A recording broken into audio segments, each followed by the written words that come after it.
2002, Empowerment Resources, Inc., a nonprofit organization, has empowered more than 1,500 youth and adults in Duval and surrounding counties through its programs Journey into Womanhood, Girls Mentoring, Life Skills for Teens, and parenting education coaching.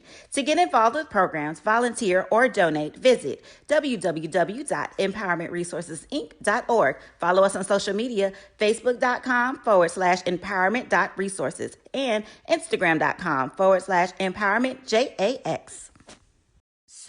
Shop Velvet Online Women's Boutique to spice up your closet with trendy, unique looks. We have fashionable and chic looks at very affordable prices. Velvet Boutique offers free shipping all year long on all orders. Shop online at www.melvetboutique.com. That's www.melvetboutique.com. Like us on Facebook and follow us on Instagram. Shop Velvet Online Women's Boutique.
From novice to aficionado, find yourself here. High quality cigars plus personal customer service with Slow Burn. Visit our website, www.slowburnwaco.com. Slow Burn is Waco's only mobile cigar lounge featuring a meticulous curated collection of premium cigars. It's more than a mobile lounge. It's an environment and an experience rich in history, luxury, and personality. An elegant extension of any celebration occasion. It's the perfect escape and meeting place, a space where you can relax or enjoy a shared passion. Have Slow Burn plan your next big event, or before you are planning to celebrate your win over your athletic rival, you can shop our collections at www.slowburnwaco.com. But if they want to tab, I'ma do the dab, yeah. It's never too early to plant the seed, to share the tradition, and instill a sense of pride in your HBCU with your little ones. HBCU Pride and Joy Children's Boutique helps you share your school spirit with a wide selection of adorable kids' apparel and accessories officially licensed from your favorite HBCU. Visit hbcupridejoy.com and follow us on all social media at HBCU Pride Joy on Facebook and Twitter. This is Carlos Brown, letting you know that we're on the move. You can now catch the Carlos Brown Show beginning this July on the Black College Sports Network each and every Saturday from 11 to 1 Eastern Time. That's 10 to 12 Central Time. Same time, new place. On Facebook at the Carlos Brown Show and Black College Sports Network, online at www.mybcsn.net, and on the BCSN app available on Google Play and the Apple App Store. For 200 years, Montgomery, Alabama has been making history by people who had the courage to stand up for change. Today, this riverfront city has been reborn, embracing the past and looking forward to the future. From the National Memorial for Peace and Justice to the stage of the Alabama Shakespeare Festival, this is where history was and is made. We are proud to call Montgomery home, and together we can be the change. Sugar Chateau Desserts is a specialty bakery located in the Charlotte, North Carolina metro area. We will create delicious and one-of-a-kind treats for any occasion.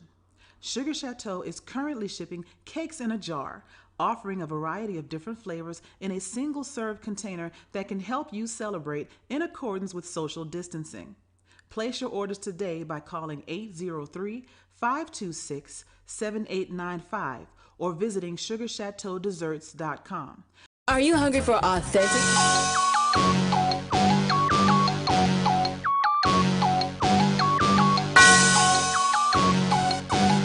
Yeah. I love my HBCU. And boy, I love it, love it. I love it, love it. I love my HBCU. And man, I hope my team they won. Yeah. I hope my team they won. Yeah. Man, I hope my team they won. I hope my team they won. Yeah. I tune into the HBCU Sports Lab to see if my team won or lost.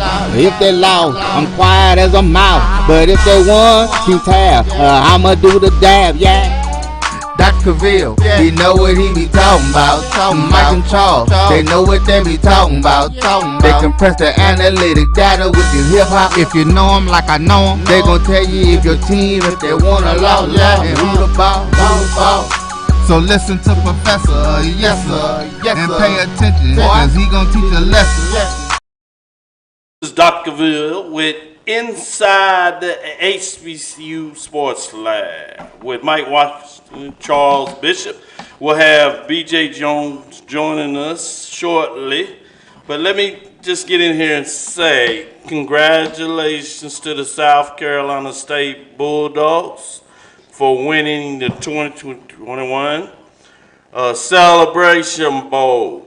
So, a little reverberation there, so it's kind of throwing me off. But, yeah, I'm good now in terms of what that looks like. So I wanted to give them shouts out for winning that 2021 Cricket Wireless Celebration Bowl. They got it done against the Jackson State Tigers. We tried to bury the MEAC. And we'll get into some of the other conversations first, but let me just straight up. We tried to bury the MEAC, and when I say we, I'm just saying a lot of folks, not necessarily us particularly. We've told everybody that they are fine.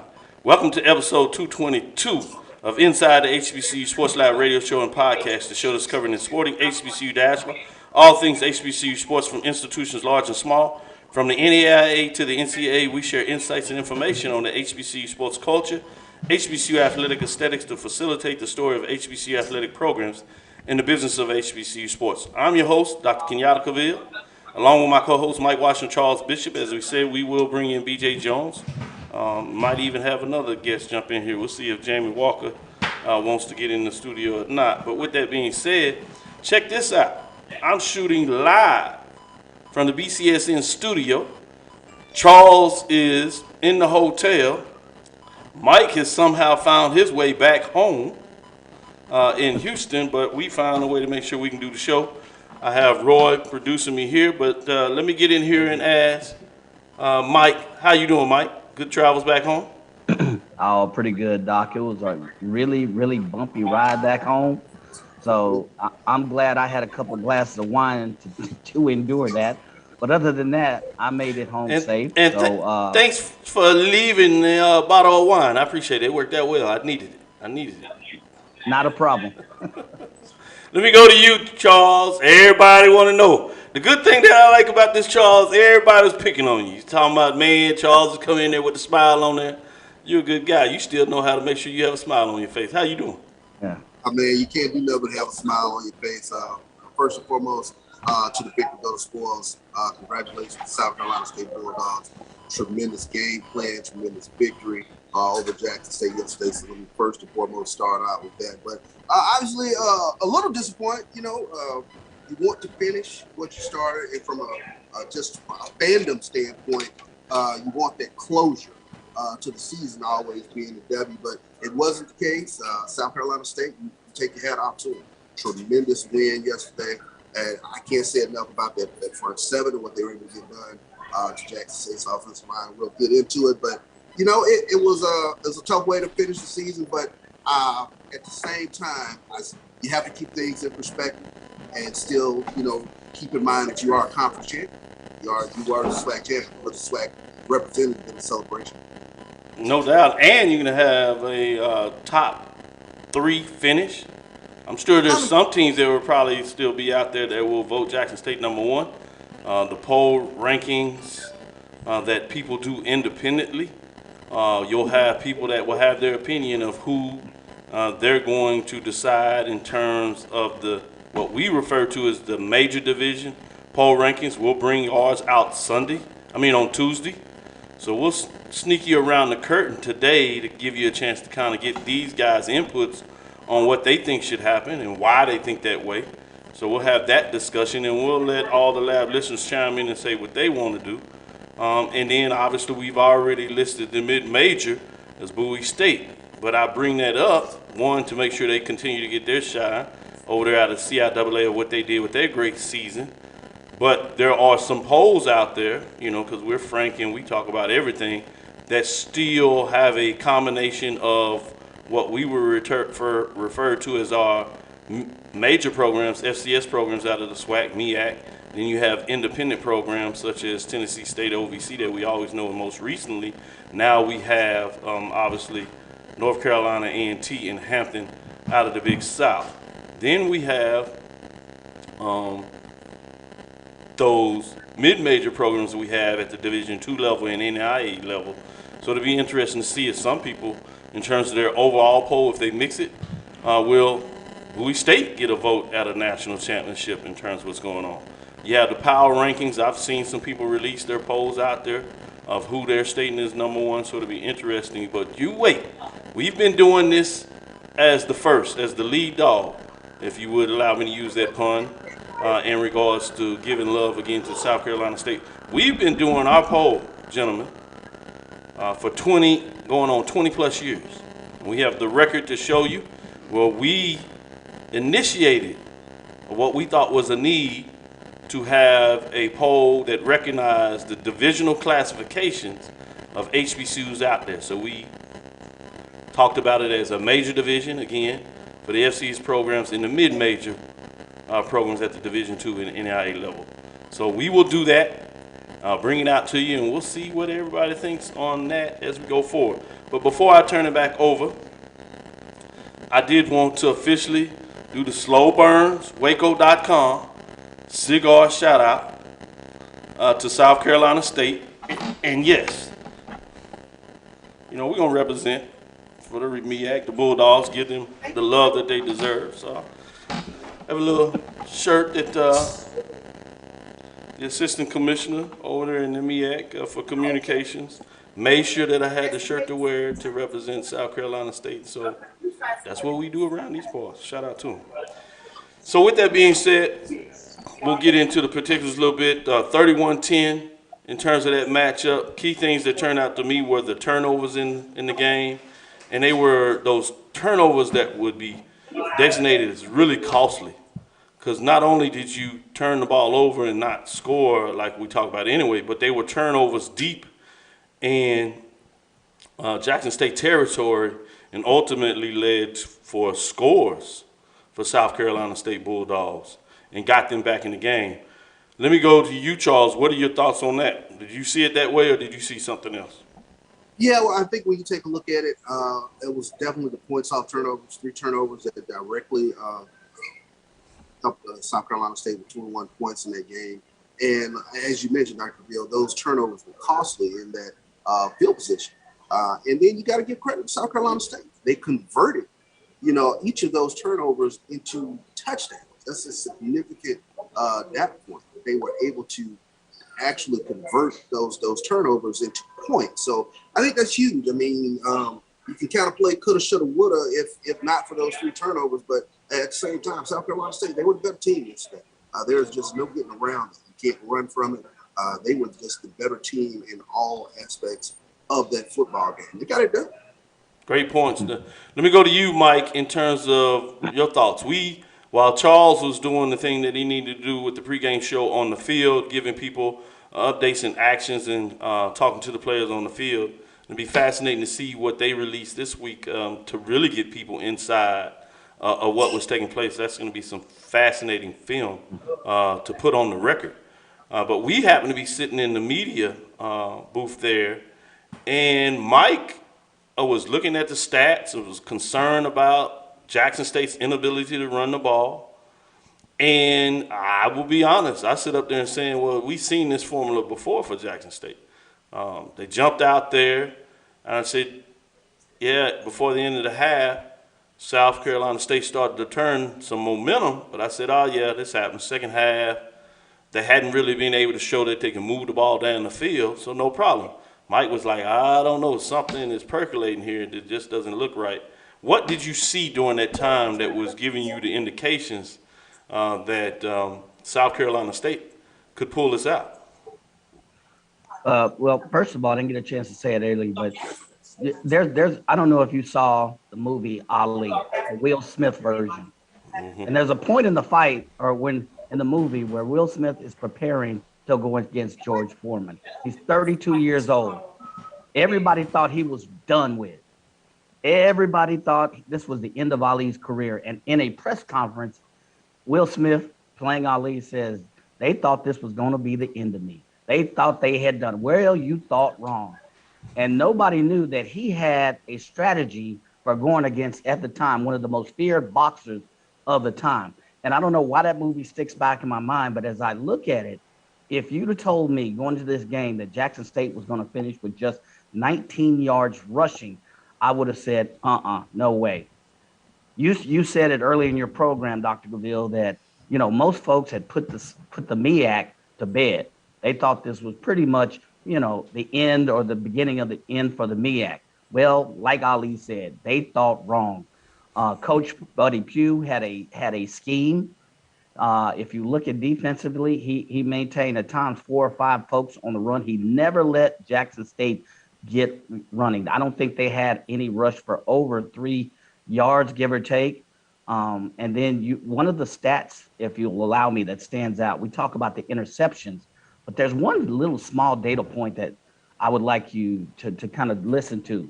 We talk about sacks, but if you look at QB hurries, South Carolina State had 9 quarterback hurries in addition to 6 breakups and 3 sacks. That's a lot of pressure on the defensive front.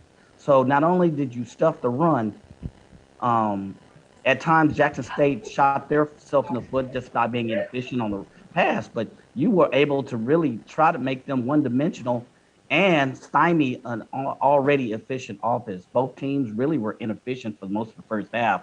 But if you look at what Coach Buddy Pugh did on the defensive side of the ball, how he was able to lock up some of their receivers. He had a scheme. He had a plan. So hats off to him. But that's what I saw early in the game. You know, you thought Jackson State would get it going. That's not the same formula that we saw when they played Alabama State, who played them tough at homecoming. You just knew in that game. You felt in that game, okay, Jackson State's going to wake up. I never got that feeling in this game. Doc, I think a significant thing with regards to yesterday, and I said this going into the game, a significant thing for me is the special team. And that is one of those energy aspects that Jackson State can normally rely on. It didn't happen in this game. South Carolina State did a tremendous job in terms of, and schematically, it was the same formula, I think, from the Southern game. You pooch kick it on the kickoff, keep it away from St. Bolden. And then they had the rugby style kick, and they kept it away from Warren Newman. So, and I've always said throughout the season with regards to Jackson State. Yeah, you said that. You said that. Yeah, leading up to this, you said it several times. Watch out for that. Go ahead, continue, Charles. Yeah, no, the energy creates synergy, and it's sort of a downhill snowball at that point. But you just did not have those energy plays yesterday that kind of could get momentum up and going on Jackson State sideline. But, you credit that to a tremendous defensive scheme. Offensively, Jackson State could not run the football yesterday. And I think there was a point where the clock was sped up in Shabur's head quite a bit yesterday in terms of the pass rush. And they were able to get home a few times. If you go back to Radio Row, we had a chance to talk to Coach Pugh about some of the key defensive players. And you got in there and said, man, when we had that defensive line talk about what's going on there, and really made it intriguing. We're going to take this break and then we'll come back, but I want to get your thoughts on this as we get into it, and you can kind of ponder it, especially our lab listeners, and then we can go there with that. But in a lot of ways for me, South Carolina State, Jackson State of what Jackson State did to everybody else in the SWAC. Yep. Defensive turnovers. And as you talk about the momentum, there were two plays that were things that Jackson State had gotten all year long. Newman looked like he was going to break one. Yep. Got to around the 45, 50-yard line, had one person to beat, and the guy made basically a shoe line tackle on his ankle just enough to get him down. He stretched out and got him. I think he would have took that to the house. Then you also had the play late in the game. I think it was the right play. They had to go to replay. It was close. They called the quarterback down, and it was a play where it would have been a fumble, and clearly if they pick it up, they're running in for a return touchdown, which are the plays that Jackson State makes, and that's why I said during the year, which is similar to what South Carolina State did in terms of we talk about the turnover, making those defensive plays, turning them over either deep in the territory or basically scoring on the defense. So those are things that were interesting to me. So I might want to get your thoughts on that before we get into that. But we're going to have a deep talk when we get back. We're going to go into the lab in this next segment. So stick with us. We're going to go and take a break. This is Dr. Ville inside the HBCU Sports Lab with Mike Washington, Charles Bishop. We're in the studio, BCSN studio, giving you our updates, our final Sunday show for this fall season.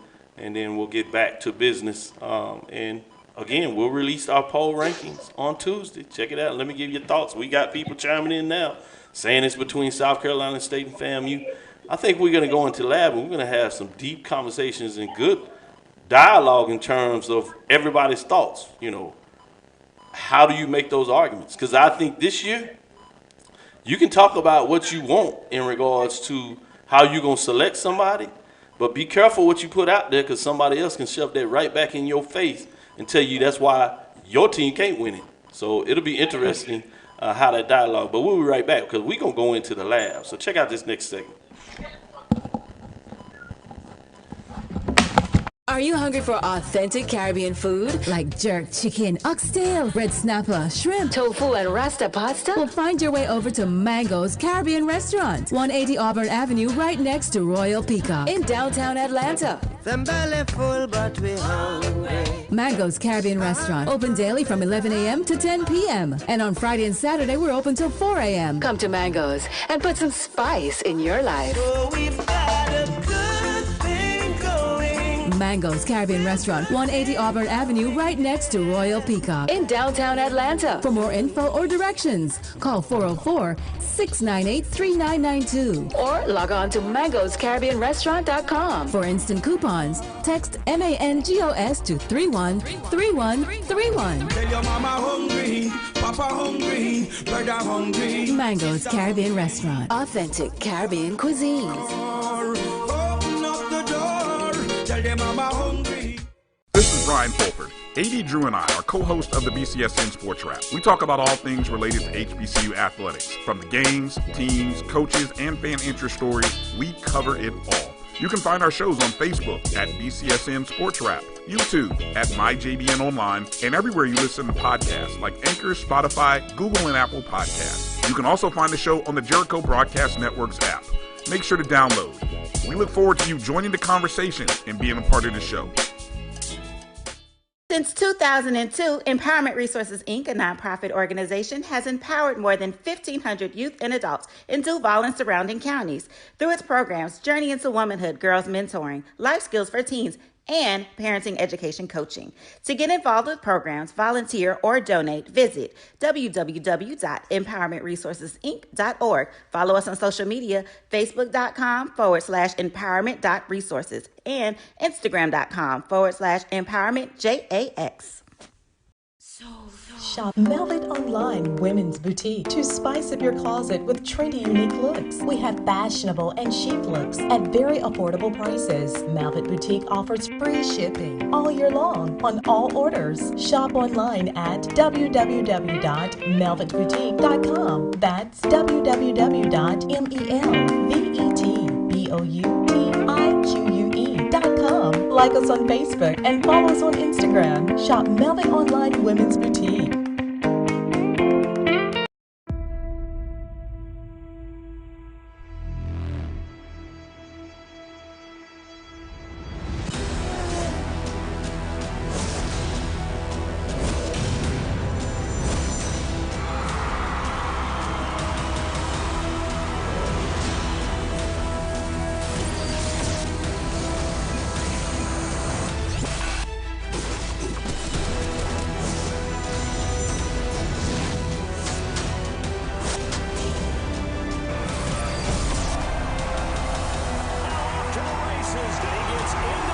zone. Jackson hits. Hangs in the air. That's a nice move. Another shot.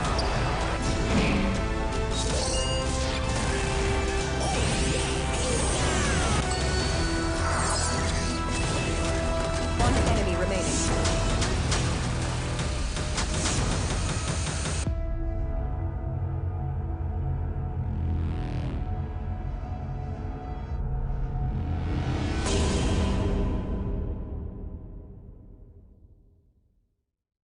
From novice to aficionado, find yourself here. High quality cigars plus personal customer service with Slow Burn. Visit our website, www.slowburnwaco.com. Slow Burn is Waco's only mobile cigar lounge featuring a meticulous curated collection of premium cigars. It's more than a mobile lounge. It's an environment and an experience rich in history, luxury, and personality. An elegant extension of any celebration occasion. It's the perfect escape and meeting place, a space where you can relax or enjoy a shared passion. Have Slow Burn plan your next big event, or before you are planning to celebrate your win over your athletic rival, you can shop our collections at www.slowburnwaco.com. Press the analytic data with your hip hop. If you know them like I know them, they gon' tell you if your team, if they wanna lose, yeah, and who the ball. So listen to Professor, yes sir, and pay attention, cause he gon' teach a lesson. So you gotta let me know because I can't hear. This is Dr. Lil inside the HBCU Sports Lab with Mike Washington and Charles Bishop. You know, as I went to the break, I talked about South Carolina State doing to Jackson State what Jackson State has done to everybody else in the SWAC. Let me go around the horn and welcome B.J. Jones in here. And let me start with you since you're in the studio. What were your thoughts in terms of that framework? What did you see in the game yesterday? Well, yesterday I felt like Jackson State had some opportunities early. Early Jackson State was playing Jackson State football. We alluded to it in the booth. I was sitting next to you. I was like, hey, man, Jackson State, here or there can blow this game open. Field position really favored Jackson State, particularly in that first quarter. And as soon as I said, hey, Doc, I think I'm going to go down to the field just to get a better field of it. In between me getting on the elevator and getting on the field, it's like old Mo swung a little bit. You saw South Carolina State get the touchdown, and then you saw the turnover, and then the field goal followed that. And then once that happened, South Carolina State started playing with a lot of confidence. That ball team started playing with a lot of confidence, and then you saw that physicality of South Carolina State really show itself in that third quarter. And I'm gonna tell you this: Jackson State is a physical football team. Jackson State is accustomed to being the bully. In that third quarter, the bully got hit in the mouth, and I'm not sure if the bully really knew how to respond to that. I said before in pregame, I said that hey, Jacoby Durant. He's going to have a big game, and I said that Shaq Davis is going to have to play big. You did? Both of those things happened. I said that Fields' completion percentage couldn't be at that 49%. He needed to have that increased to around, 55 or 60%. Didn't quite get it to that 55, but he was a lot better than 49%. Those things happened, and this was the key. Jacoby Durant is a game changer at corner. He had 8 targets to him, 1 touchdown. That was early on in the first quarter. 7 incompletions from that point forward, including that sack. South Carolina State, you saw Jacoby Durant going man-to-man, which allowed them to play zone opposite side of him, which opened up some things. You saw more blitzes and them able to get more pressures. That's what a lockdown corner do for you. And I think when you're able to do that, and that's something that a young quarterback hadn't seen a lot of, that's confusing to Shedeur Sanders, and South Carolina State took advantage of that and got it done. Great point. And Jackson State, in terms of the number 1 ranked recruit, plays wide receiver and cornerback. Wondering, will he be that definition of shutdown corner to continue that legacy? But we see that all the time with South Carolina State. The defensive front was able to get there and get it done. In terms of that, let me go to you, Mike. What were your thoughts in that analysis that South Carolina State was able to do what we saw Jackson State do to the SWAC all year long. Agreed. And that's what I started out talking about, that Ali fight. You talk about, I think BJ said the bully. And at the time, if you look at it, we laugh when I bring up that analogy, but the bully got hit in the mouth. I don't think the bully was really expecting that kind of combination. And they were just really efficient. I shared a stat earlier that even if they didn't get the sack, they forced Shador, to make some hurried throws. And the fact that they had 9 hurries in addition to the sacks tells you a little bit about their defensive scheme. And they had a scheme that allowed them to get off. The cornerback play is crucial. They were able to lock up really well against the receivers, but if you rush the quarterback, there's not much time for good decisions on the passing game. So I agree completely with what BJ had just stated. So great comments there, Mike. Let me go to you, Charles. That same question. And you were on the field, so you saw things from a different angle than everybody. And you got the emotion of what taking place on the field. Very early in the game, as B.J. Jones alluded to, and Mike, we thought it was, and after that first quarter, if you would, we saw what we thought was going to be a blowout by Jackson State. I thought they left some points and opportunities on the board, which allowed South Carolina State maybe to kind of compose themselves and continue to play a game that allowed them to ultimately do what they did. What were you seeing on the field or hearing at least early in that matchup? And does it make any sense when I say that South Carolina State did what Jackson State did to everybody in the SWAC? I would say that nothing changed for the most part on the sideline. I've seen Jackson State's offense have these slow starts, and you've consistently seen the defense being upbeat. Okay, we'll go out, make a play, things of that nature. I didn't, there was never a sense of panic or anything. Like I said, you've seen it for the most part up close all season that this team has been able to get everyone's best punch and for the most part respond to that punch. It just so happened it did not happen yesterday. They were not able to overcome the turnovers. I think, a bit of a momentum shift is that first turnover. Deep in the territory, South Carolina State was able to get the ball back inside the 5-yard line. But I just think during the course of the game, there was never a sense of panic, but everyone was just expecting the big play to be made, and it just never came about. And sometimes those big plays come through via special teams, or the defense comes up and makes that play. They just never could get the momentum moving in the right direction. They did make a couple of interceptions, but they just weren't game changers. They just weren't sustainable for that normal Jackson State counterpunch.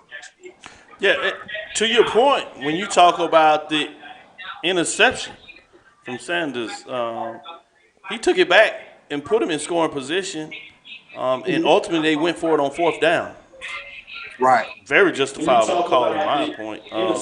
At that point, you didn't see South Carolina State doing anything on the defense that would have, preclude you say, hey, we need to get some points. Mm-hmm. You said, let's go ahead and get this up instead of going up 10, which means they're still in the game. Let's put 2 touchdown lead in there, 4th and 1. You may question if you want a different play, but it's 4th and 1. It would have been a long field goal. Right. You hadn't been that excited about your field goal kicker anyway. So, to me, it makes sense to do it. But that essentially, to me, adds into another turnover. Yeah, it did. Yeah, it did. And I was wondering, with Jackson State, you go for the 3 there, and then I saw the offense, come on, stay on the field, and that was a momentum swing. Yeah. It didn't feel like it at the moment, but that was actually a momentum swing for South Carolina State. Yeah, they moved back exactly. When you saw it originally, you was like, they still beat them up, and then that late, and like you said, another thing you pointed out is the scoring component when they put up those 10 points and really gave themselves some confidence. In a lot of ways, what we see now change the game came in the last 2 minutes. 2 minutes, 4 seconds, 10 points. That's crazy. So when we think about that, let's go in the lab. This is a new segment we got. I got my lab jacket on. So we're going to go in the lab, and we're going to talk about this. I want to get everybody's opinion on it. Go in whatever direction. This is not me pushing you in any direction in regards to what that looks like in terms of the Black College National Champions. Broke this down a little bit that we've been going back 20 years, since 2002, where we, as an organization, THG agency, these gentlemen here, where I thought it was a need to separate the poles. And I didn't think, to be honest with you, really Division II programs were getting a very fair shot in terms of the national championship. Maybe rightfully slow in terms of when you create the matchups and all those things. And so I thought it was appropriate that you did 2 division classifications, which were based on scholarships levels. At the FCS level, formerly 1AA, you have 63 scholarships. At the Division II level, you had 32 scholarships. At the NIA level, it's like 24, so they're close enough, so we put them in one bracket, which was the mid-major division. So ever since then, I would have folks vote, do an analytical breakdown, poll rankings, and release it at the end of the season. Thankfully, for a lot of the fans, they have enjoyed it. They look forward to it. This year, probably one of the most intriguing years before. You add on the fact that you have a celebration bowl that pits 2 champions together. Coming in the game, in terms of record and what Jackson State did, they dominated the conference. The East Division, as we talk about, dominated the conference, and they had wins over those 2 teams. FAMU at the beginning of the season, and then they had it against Alabama A&M, dominating fashion. And that division, we had this discussion. We told everybody, look, if I lined up the divisions, SWAC West, SWAC East, and the MEAC 6, thinking them as a division, which division was the best? The MEAC was ranked 3rd in no matter what you said, the East or the West. I came back and said, all right, let's double down. Let's talk about who has the best top 3 teams in each division. Well, in terms of records played, clearly, the SWAC Eastern Division was the best division. In terms of what they did in the division against the SWAC West, what they did outside of it against South Carolina State and the MEAC, dominated. So with all those things, I'm fascinated to see what everybody here says is what is their framework of how they would determine the HBCU national champion. You don't have to go on record and say who you're going to vote for here. That's up to you. But I want to know what is your formula and what is your rationale. And I'm going to start with you, B.J. Jones, since you're in the studio with me. How do you do it?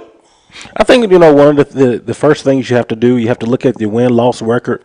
Also, looking at, who you beat, who you played, and then the fashion in which you beat those teams. I think that has to be said. Also, who did you lose to? Who did you lose to? Where were those football teams in the pecking order as far as the national championship race and the HBCU pecking order? And also you look at what you just said, strength of schedule. How strong were the opponents that you played? I look at all of that, and if you were to look at all of that, I think that's when you would come up with an HBCU national champion. I can't wait to get your vote. Charles, let's go to you. How do you determine the HBCU national champion? What goes into your formula? What goes into your thinking? At least in terms of you voting, how do you vote? Again, you don't have to determine at this point who you're going to vote for, but I want to know, how do you break this down? What things do you look at? Why are they important? For everybody out these lab listeners talking about what should go into the thought process of a voter. We're in the lab. This is where we break down. This is where we allow the listeners to come in and see how we think behind the scenes. Most of the time, people don't get an understanding of what the voter does or what he does in terms of their process. I want you to tell the viewers, how do you go about that process? Obviously, you start with that one-loss record, and then my second criteria is I start looking at those head-to-head matchups. And then with my third rung on that is starting to kind of take a look at your schedule. Who did you play? Who were your losses to? Who were your wins to? So those are kind of my three go-tos that I look at and kind of make a determination from there because, I just think those are the most important factors. Let me turn it over to you, Mike. Same question. I want to know in your thought process, when you go through this framework, what items do you use? How do you frame your decision of what's taking place? Go ahead. All right, so I have kind of a big five. Number one is similar to what Charles and BJ said with a kind of a twist. Number one, I look at record, overall record. I look at head-to-head competition. Number two. Number three, I look at common opponents. How have they played? Number four, I look at point differential. All right, and I also look at strength of schedule. But for me, if you can't win your conference championship or the big game, that to me is a big data point. I don't care, I look at all of those other factors, but if you can't win your conference championship and or the big game, it's hard for me to identify you with the championship. But I do look at all. The other thing I look at is I look at the timing. I said I looked at the schedule and who they be, what their record is. I look at all. I do give a little bit more weighting to later in the season. Here's where I'm coming from. Valley at the beginning of the season was weaker than Valley toward the middle and end of the season. So you have to weigh that as well as kind of an indirect data point for consideration. So those are I said 5, maybe 6 key points that go into that overall equation. Man, y'all some bad boys the way y'all break this down, man. We might need to do a show segment on this coming in the next fall, break it down before we release a poll that Sunday. A special segment that talks about what are you thinking about, how do teams look, and why are you going to vote them in certain areas. We can make this just like they do with CFP. We who's go in down and talk about who's in, who's out, and why. I love the fact that Mike said, "Don't come talk to me if you ain't won no division championship, you ain't won no conference championship." He don't want to hear it. Yeah. So basically, Mike just said, "Fam you, fam you." Wow. Okay. They campaigned indirectly for that. Yeah. Wow. He said, Mike got big shoulders. Bring it. I don't care. You know how that goes. So Oh man, these folks are tough. Well, before we get into this next break, let me tell you what THG does officially. THG Agency, the Heritage Group, is an applied data analytics, sports, entertainment, consulting, educational leadership, and management company specializing in statistical computation, as you know, as part of Dr. Cavill's Classic Cuts Weekly HBCU Sports Series. THG releases Dr. Cavill's HBCU Mid-Major Division and Major Division poll rankings, a poll based on combination of a ranking algorithm and a voting system. The poll ranking is the original HBCU sports poll that separates the rankings since 2002 of the NCAA Division I, NCAA Division II, and NAI members HBCU institutions into 2 distinct categorical polls, major and mid-major. This format is unlike the historic SBN poll. The major division poll consists of NCAA Division I football championship subdivision, FCS, formerly 1AA programs, and the mid-major division polls, which consists of NCAA Division II and NAIA and unaffiliated programs. This format was introduced to a public based on the request of black college blogging fans and on the research that consists of data mining and the difference in scholarship limitation requirements set by NCAA and NAIA bylaws, i.e. maximum allotment Division I FCS equals 63, Division II equals 36, and NAIA equals 24. If you choose to use the contents in the whole or part as a courtesy, please credit THG Agency, LLC, 3C Communications, Dr. Cavill's Classic Cuts. Just to give you a framework, so I love to hear what the lab listeners are saying now. They can get back and chat it up, make their comments, agree, disagree. We want to know fully what your thoughts are and why you agree or disagree with all of us in terms of what we said, how we vote. But what was important for me that I wanted everybody to get an understanding is is that there is subjectivity to this.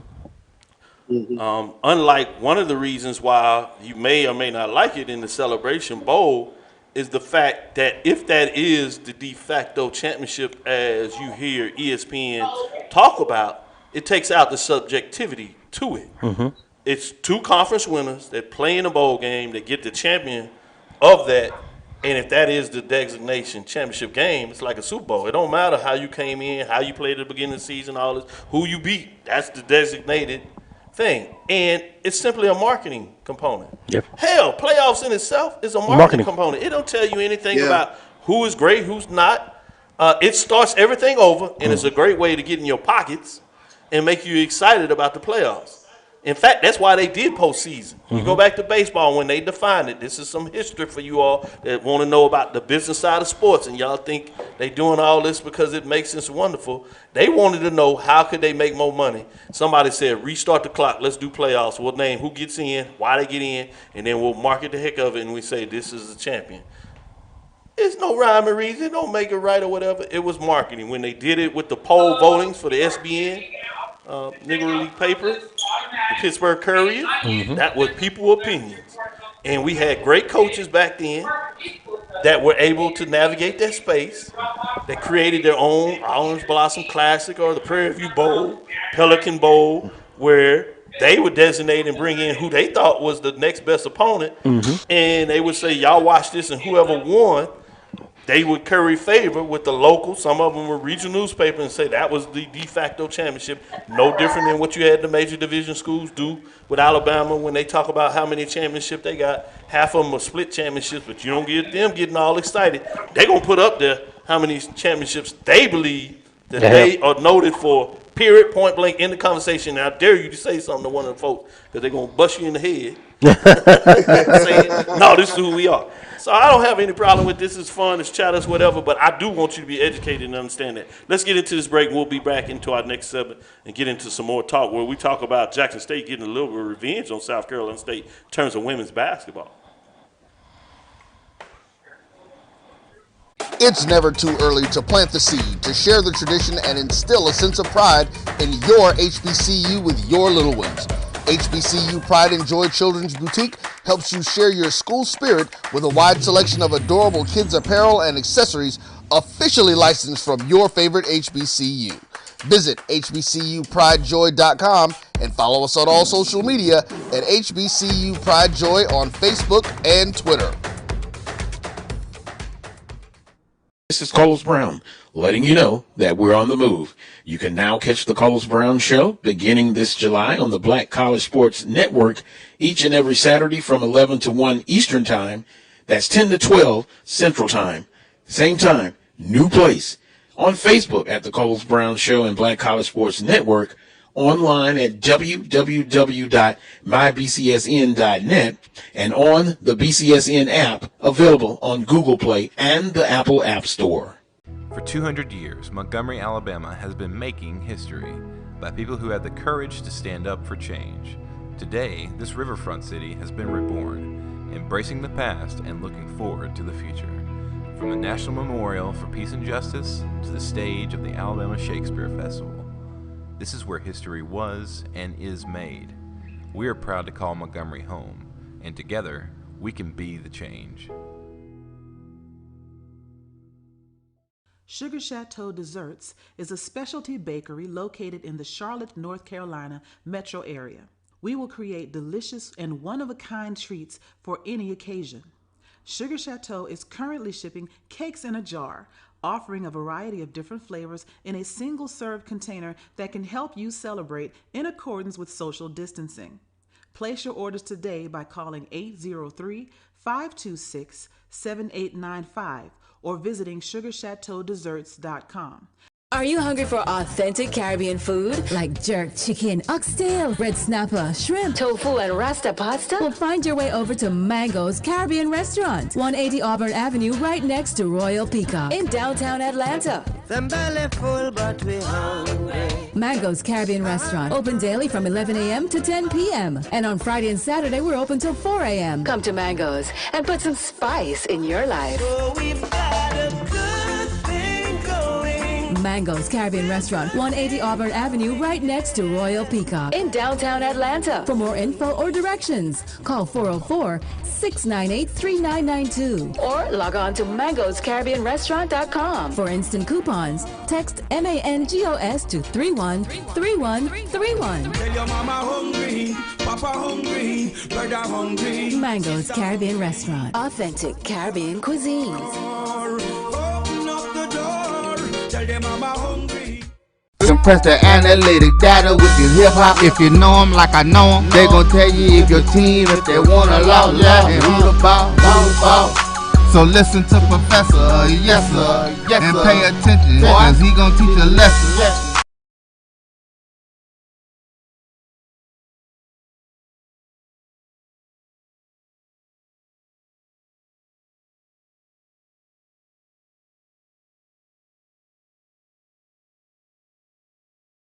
Charles, A.D. Drew's framework of what he uses when he creates his voting. T. Foster says, is the SWAC overrated? I don't think so. I think the SWAC does a much better job of marketing its football program, and that's because of the fan base lather. So what happens is they get a lot of the focus, and that's just a component of branding and marketing, and that is not necessarily what's on the field. So I don't see it as overrated. It's just the fact that folks follow it with a passion and interest, and a lot of people talk about it.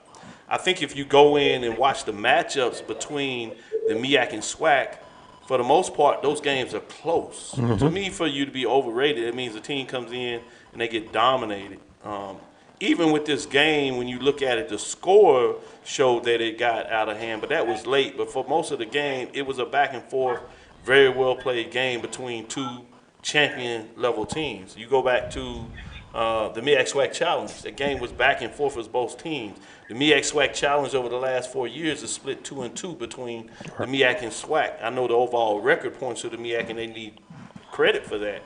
But even when you look at those matchups, those games have been relatively close. You talk about the Celebration Bowl. A&T has won all those Celebration Bowls. Grambling gets theirs when they get in there.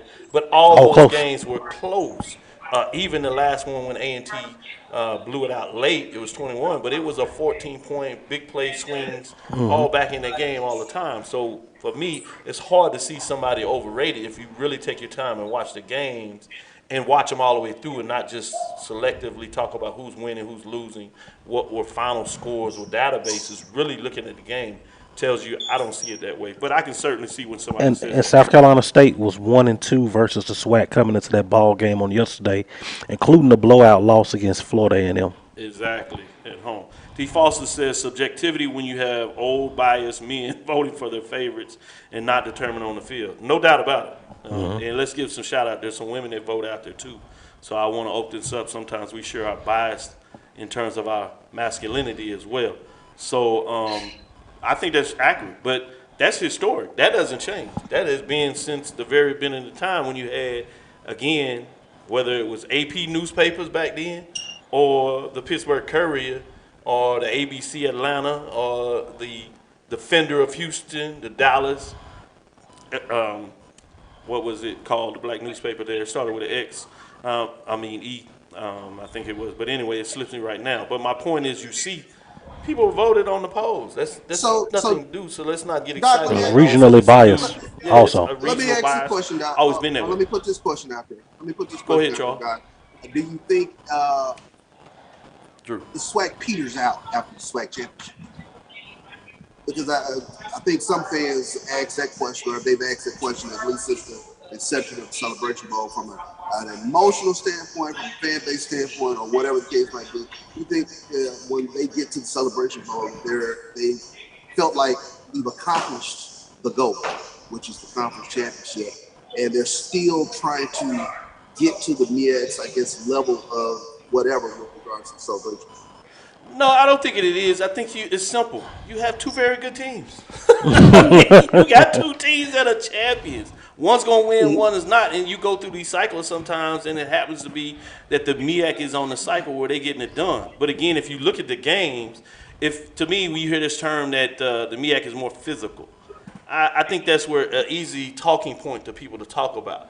But again, if you watch the games, to me, if somebody's more physical, then you tend to see blowouts. Mhm. You haven't really seen blowouts in these matchups. You've seen close games where I think the MEAC gets the benefit of being able to talk about their coaching expertise Mm-hmm.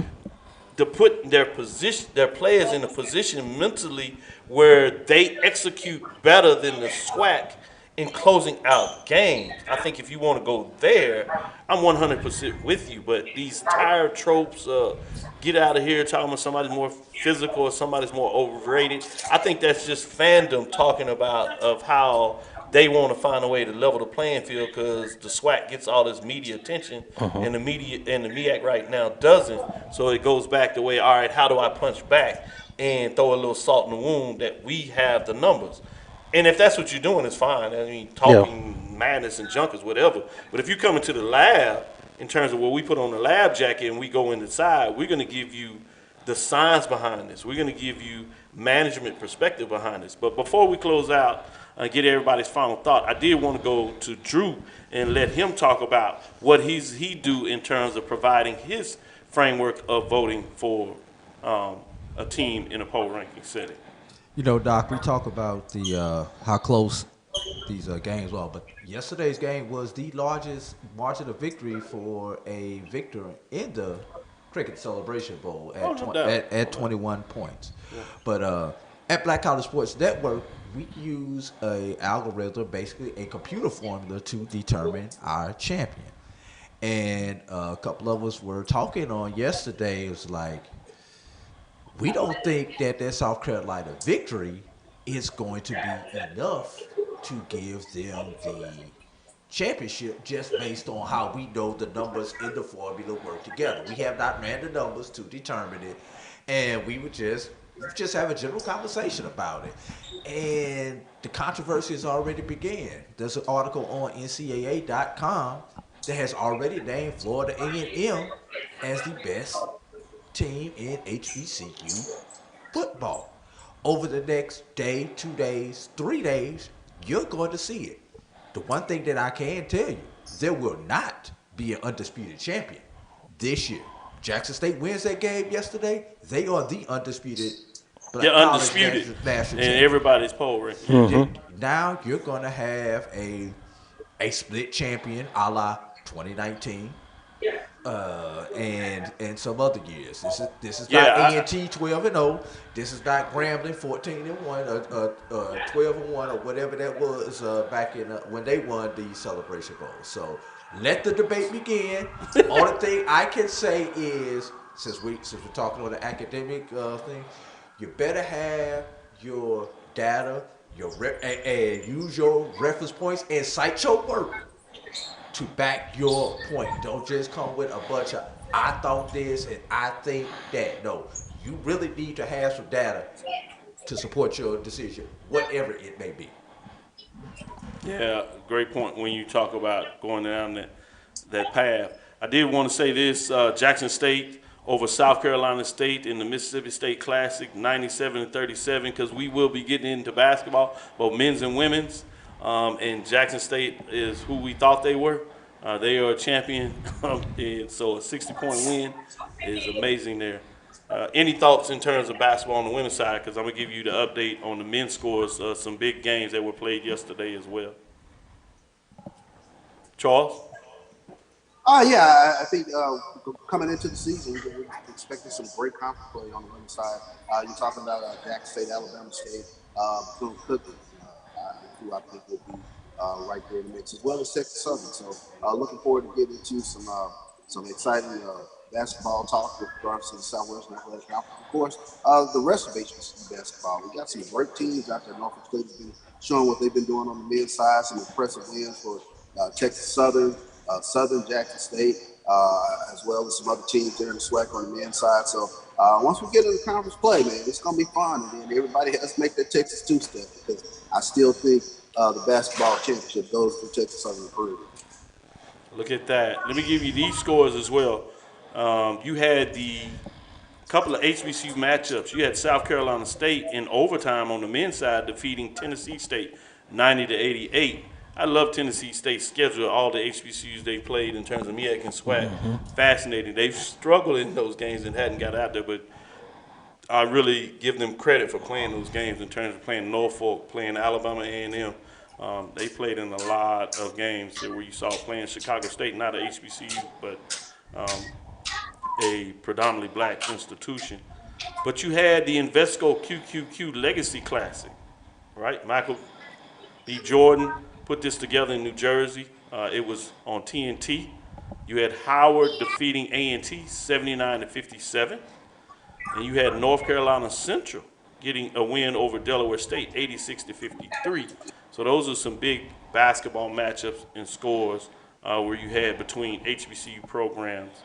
What are your thoughts on that? I know this is separate. You had the Twitter chatter going over there that it would be nice to have the basketball games in Atlanta so you can go see it. I agree with that.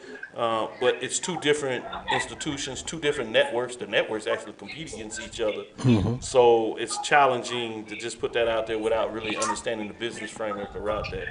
Going to you, BJ Jones, before we close, what's your thoughts in terms of maybe having a basketball game, even though if it may not be Michael B. Jordan putting it together, but just in general, HBCU basketball classic put together during this weekend? I think it make a lot of sense. I think, what you found after the Celebration Bowl, a lot of people trying to figure out, hey, what do we do next? And I think if you, especially with being so early, right, and I think if you have a game right there at State Farm Arena where you walk right out of the dome and State Farm Arena is right there looking you dead in the face, you got something going on there. I mean, that's potentially a big HBCU sporting weekend as opposed to just football. So I would like to see that.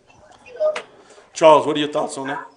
Yeah, exactly. I mean, that you have an opportunity there for it to be a huge HBCU exposure weekend. You can put all the accoutrements with regards to big sporting contests as well, be it career fairs or school fairs or whatever the case might be. That has potential for something huge that the culture can continue to enjoy. Because one thing for certain with regards to the Celebration Bowl, black folks in general enjoy this opportunity to see the MEAC champion and SWAC champion. And this is just a fun festive atmosphere this weekend. Can't say enough about everything that went on here. Last comments from you, sticking with you before we let you get out of here and close out. What are your thoughts in terms of this weekend? Yeah, hats off to South Carolina State, hats off to Buddy Pugh.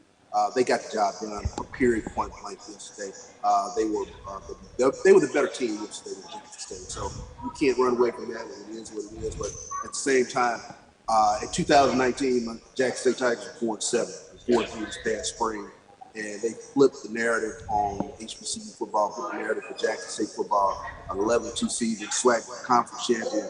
I can't say enough about it. It's been a bittersweet end, but it was a tremendous season for this Jackson State Tiger football team. Looking forward to the trajectory of the SWAC that we had going into 2022. Well said, BJ Jones. Hey man, yesterday was the crowning moment of a big week for HBCU football and HBCU sports across the board. You saw what we were able to do collectively on Wednesday with National Signing Day. Jackson State making big headlines. And yesterday, just to see the conglomerate of people across media, across HBCU fan bases, alumnus from schools that weren't a part of the Celebration Bowl. Yesterday was a beautiful thing to see. And I think that all the coaching stuff that we've been talking about, Old Faithful, Buddy Pugh, winning his coach in MEAC history at South Carolina State, he's been a lifer there. It was great to see him get a Celebration Bowl victory and the way that he felt. Right, yeah, he gets that red jacket. And it was nice to see South Carolina State, we were talking about a few years ago, talk about maybe on the verge of extinction, but all the financial issues that they've had, even issues they've had with that football program, can't recruit outside of the state of South Carolina. So to see South Carolina State bounce back from that than where they were yesterday, that was good to see. I just hate that it was of the expense of my man Chuck over there, man. I ain't used to seeing my man Chuck look like this on a Sunday morning. I'm about to send him something, man. But I think that this is just the beginning for HBCU sports, HBCU football, and I think that the best is yet to come. Already buzz surrounding that matchup August the 27th, Howard and Alabama State right here in Atlanta, Georgia. Yeah, we'll be back to cover that. Great points and guess made. what? Orange Blossom Classic tickets went on sale, I believe, yesterday or something to that effect. So I think. And they already moving. And they're moving. Yes, They well said that those are big matchups. And then when you talk about the television coverage, you had ABC, you had ESPN. They woke up to it in the hotel. I went to bed late last night, and on the LA side, you have gentleman out there that's Howard graduate. He made his connection. They had Grambling State's head coach Hugh Jackson on there interviewing in there. And then on the basketball side, you had TNT coverage. So you really had in-depth coverage from the what we call major media cycles, and then all of the mid-major or black excellence in terms of those covering right here with BCSN and my JBN. Download those apps in terms of what's going on there. Let's close it out. Thank you for listening to Inside the HBCU Sports Lab. Make sure you share our podcast with your friends and colleagues. Keep the comments coming. I love it. They're going back and forth. Talking about SWAC MEAC. That's why you call it a challenge. That's why you call it a celebration bowl. It all comes together, and people have their opinions, and they will share it. Jamie Walker, I thought you were getting in the studio. We'll get a chance to chop it up. Great article out there in terms of the history that you can read on HBCU Game Day. That's come back again about the history of the poll rankings. Good stuff in part there.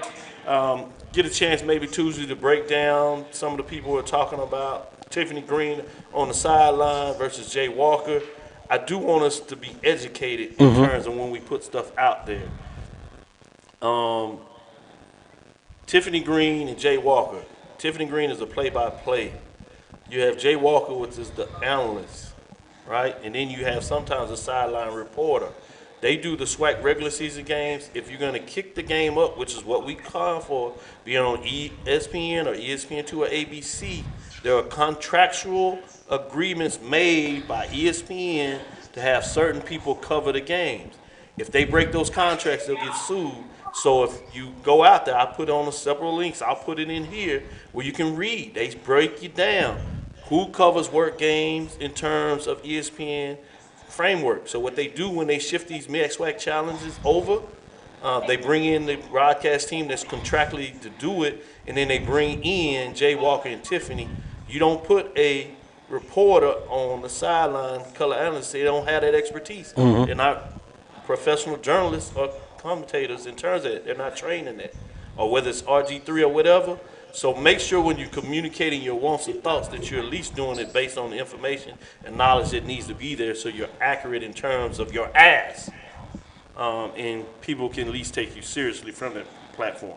So with that being said, again, thank you for listening. I am Kenyatta Cavill, the Dean of HBCU Sports, coming from inside the lab, College of HBCU Sports, with Mike Watts and Charles Bishop. Again, we want to thank you for listening to Dr. Cavill's Inside the HBCU Sports Lab with Mike Watts and Charles Bishop, BJ Jones, as he joins us on this Sunday, our last Sunday before we get it back. We'll have some special editions throughout the year when necessary, but we'll go back to our regular Tuesday and Thursday, 6 o'clock Central Standard Time. We want to look forward to next week as we discuss the latest news in the labs. And we released the poll rankings, Dr. Cavill, since 2002. And we'll release it. We'll let you know what comes out and our thoughts, and we'll get it out there. Follow me, Dr. Kenyatta Cavill, on Twitter, Facebook, and Instagram. It's DRKENYATTA. CAVIL. That's DRKENYATTA. Continue to check out BJ Jones. His show is today. You have Brian and AD. They'll do their show today as well in terms of the sports wrap. So we're going to give you and cover wall to wall what took place as we finish up analyzing this great football season that took place there. Man, I'm sad that it has come to end. It's moved so fast, I can't imagine. I can't believe it. That's Inside the HBCU Sports Lab 1, Twitter. Charles, it seems like we were just here last week in Atlanta, kicking things off with the MEAC Challenge and talking about that, or you were down in Miami telling me that you were moving down there for 3-4 days. I was like, man, what you Yeah, it's been a long season, but you know what, Doc? Looking forward to basketball season. Looking forward to my golf game. There you go. You get the chance to really get in it. And really, it kicked off when we think about it as a media day. But dream big, continue to move forward. We will talk soon. Charles? Of course. BJ Jones? Lecture. Dismiss.